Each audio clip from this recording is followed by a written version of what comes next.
जलवायु परिवर्तन हेतु संस्थागत व राजनैतिक प्रयास। उपाय। जलवायु परिवर्तन वर्तमान के सर्वाधिक चर्चित सामाजिक, राजनीतिक, आर्थिक मुद्दों में से एक है, परंतु वर्तमान की स्थिति के विपरीत जलवायु परिवर्तन एक वैश्विक स्तर की समस्या के रूप में माल्थुसियनवाद के बाद शुरू हुई। माल्थुसियनवाद जनसंख्या के संक्रमण से संबंधित सिद्धांत है, जहाँ मानव के महाविलोपन या महाविनाश के संबंध में विस्तृत व्याख्या प्रदान करता है। माल्थुसियनवाद के अनुसार मानव की जनसंख्या में वृद्धि लघुगणतीय प्रकृति की है, परंतु मानव के खाद्यान्न में आपूर्ति हेतु उत्पादन केवल सामान्यगणतीय रूप से हो रहा है।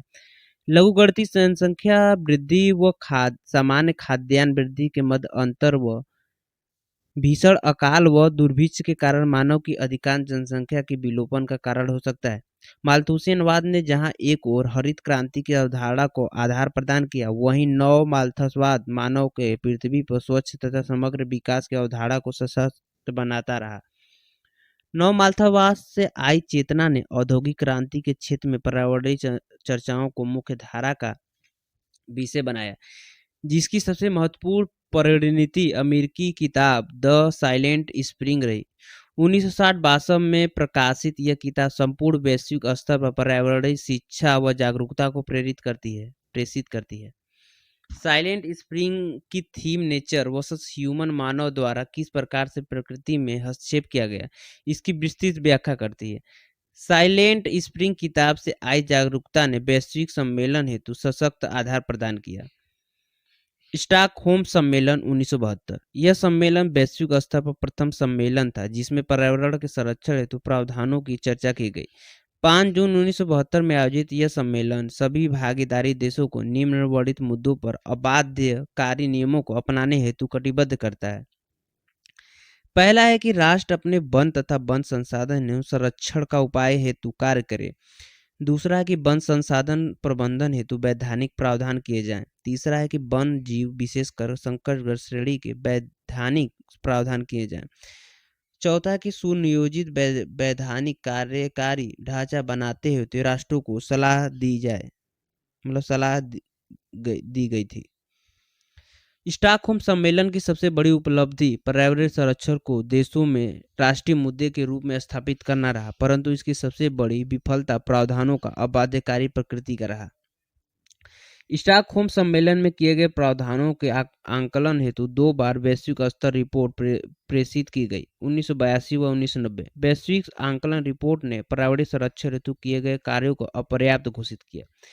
पृथ्वी सम्मेलन 1992। पृथ्वी सम्मेलन स्टॉकहोम सम्मेलन के बाद आए परिवर्तनों के आंकलन तथा आने वाले वर्षों में पर्यावरण संरक्षण हेतु आवश्यक कार्यों की रूपरेखा बनाने हेतु आयोजित किया गया था। पृथ्वी सम्मेलन का मुख्य एजेंडा 21 निर्धारित किया गया था। यह 21 शताब्दी में पर्यावरणीय संरक्षण को किस प्रकार क्रियान्वित किया जाएगा, यह एक रोड मैप था। पृथ्वी सम्मेलन की 2 महत्वपूर्ण उपलब्धियां। पहला कि सदस्य देशों को पर्यावरण संरक्षण हेतु बाध्यकारी प्रावधानों को अपनाने के प्रशस्त पत्र पर एकीकृत करना। जलवायु परिवर्तन। दूसरा है कि जलवायु परिवर्तन के आकलन तथा प्रावधानों के प्रावधान हेतु एक विशेष संस्था की स्थापना UNFCCC के रूप में की गई। UNFCCC की प्रति वर्ष की जाने वाली समिति को कॉप के रूप में जाना जाता है।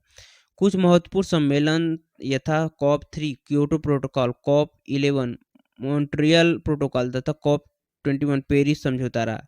जहां एक और क्योटो प्रोटोकॉल ग्रीन हाउस गैसों के उत्सर्जन से संबंधित था, वहीं मॉन्ट्रियल प्रोटोकॉल में इसके प्रावधानों को और सख्त बनाया गया। इसके विपरीत पेरिस समझौता अलग अलग देशों हेतु अलग अलग जिम्मेदारी की अवधारणा को व्यवहारिक रूप प्रदान करो के लिए किया गया। RIO 05, RIO 5, RI 10, RI+20 पृथ्वी सम्मेलन में स्थापित किए गए मानकों के आंकलन सम्मिलित होती है। जलवायु परिवर्तन अपने आप में राजनीतिक मुद्दों को लिए हुए है। यह स्मरणीय कि जलवायु परिवर्तन के विरुद्ध लड़ाई अपने आप में आवश्यक संसाधनों की मांग करती है। UN द्वारा आवश्यक संसाधन मांग को पूरा करने हेतु विकसित विकासशील देशों में जिम्मेदारियों का बंटवारा कार्बन क्रेडिट व क्लीन डेवलपमेंट मैकेनिज्म मैकेनिज्म के रूप में किया गया। सीडीएम एक और विकसित देशों हेतु कार्बन के उत्सर्जन की अधिकतम सीमा को सीमित करने का प्रावधान करता है, अर्थात विकसित देश अपने कार्बन उत्सर्जन को समय के साथ या अनुसार न्यूनतम की ओर ले जाने हेतु औद्योगिकरण को सीमित करने का प्रयास करेंगे और नवीन तकनीकों का विकास कर स्वच्छ धारणीय विकास को प्राप्त करेंगे, मतलब करने का प्रावधान किया गया। विकासशील देशों अपने विकास हेतु एक निश्चित स्तर तक की CO2 का उत्सर्जन करके मुक्त रखे गए। साथ ही विकसित देशों को यह जिम्मेदारियां भी दी गई कि यह देश अपने द्वारा विकसित किए गए स्वच्छ विकास तकनीकों को विकासशील देशों के साथ साझा करे। सीडीएम विकासशील व विकसित देशों के मध्य कार्बन व्यापार को भी अनुमति प्रदान करता है, जहां विकासशील देश अपने कार्बन उत्सर्जन अनुमति पत्र को विकसित देशों हेतु एक निश्चित की गई धनराशि से हस्तांतरित कर सकते हैं, हस्तांतरित कर सकने के लिए सशक्त बनाता है। यहाँ स्मरणीय है कि विकासशील देश इस धनराशि का उपयोग केवल स्वच्छ धारणीय विकास में ही कर सकेंगे, यह बाध्यकारी था।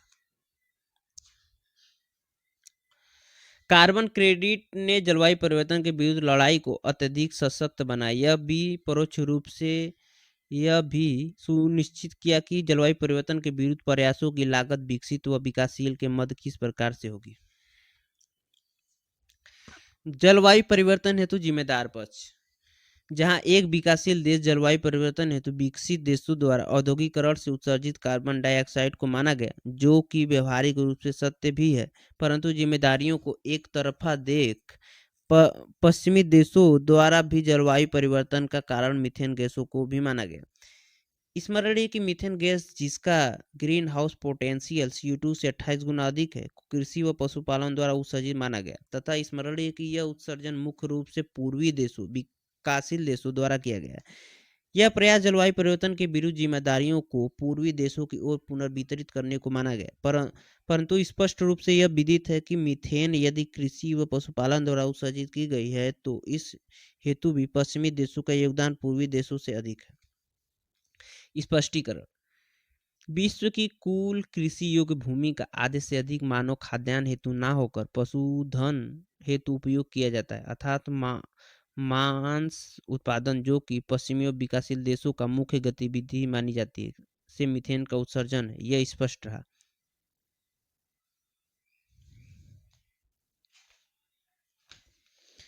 जलवायु परिवर्तन से संबंधित अन्य राजनीतिक मुद्दे इंडो पैसिफिक या हिंद महासागर के अध्ययन में चर्चा होगी।